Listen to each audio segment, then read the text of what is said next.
रूप में तो भगवान भोग लगा रहे हैं और एक रूप में भोग पा रहे हैं। तो हरि भक्तों, धन्य है वो गोपाल। कैसी कैसी लीलाएं की ठाकुर ने, कितना दयालु है वो। हम उसकी महिमा का वर्णन नहीं कर सकते। कृपा का सागर है वो, परमेश्वर, जगत का नियंता है वो। कहता तो है ना कि जहां भक्त मेरो पग धरे वहां धरू मैं हाथ, और पाछे पाछे मैं रहूं कभी ना छोड़ूं साथ।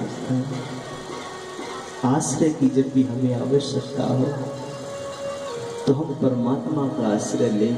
रोना है तो गोविंद के आगे रोइए।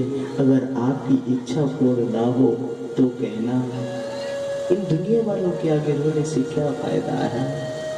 किसी से उम्मीद ना करें, क्योंकि उम्मीद जब टूटती है ना मेरी माता बहनों भाइयों, तो बड़ा दुख होता है।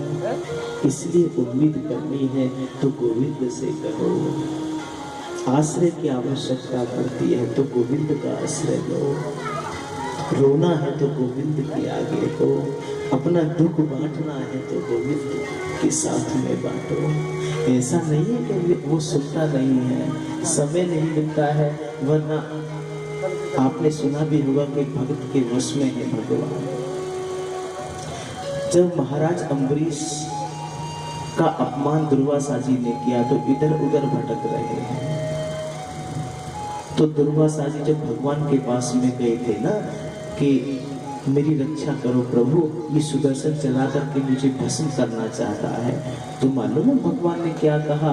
भगवान ने एक ही बात कही कि दुर्वासा, आपने अपने को संत माना, अम्बरीश को संत नहीं माना, और वैसे भी मैं कुछ नहीं कर सकता। मैं भला अपने भक्त के अपराधी को कैसे बचा सकता हूँ। यदि अम्बरीश ही कुछ करे तो करे, वरना मैं कुछ नहीं कर सकता। क्योंकि दुर्वासा, मैं तो वैसे ही भक्तों के वश में हूँ। भक्त यदि भोग लगा दे तो मैं पा लेता हूँ, अगर भोग ना लगाए तो ऐसे ही बैठा रहता हूँ।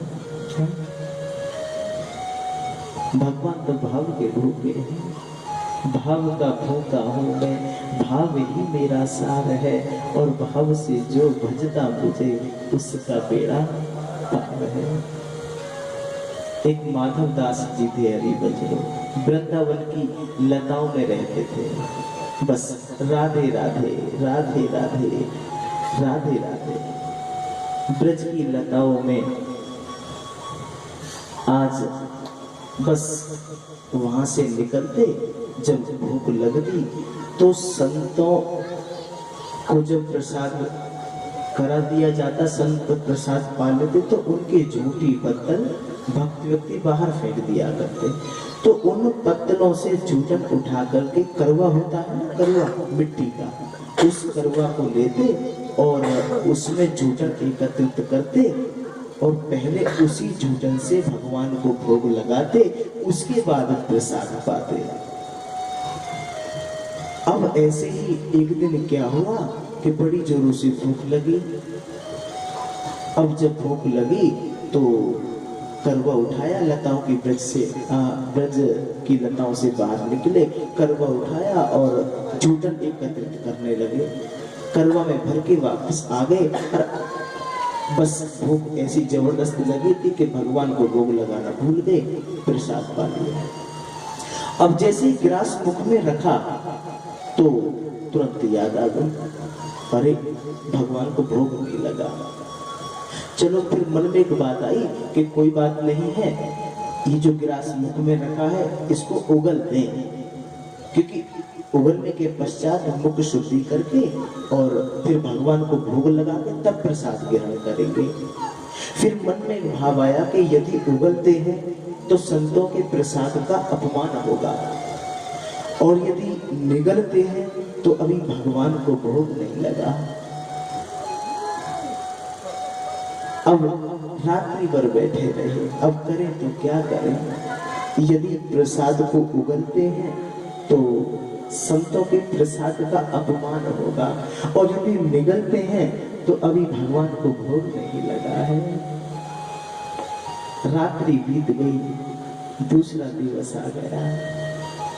तो कहने का भाव हरिभंज लोग कि भगवान स्वयं प्रकट हो गए।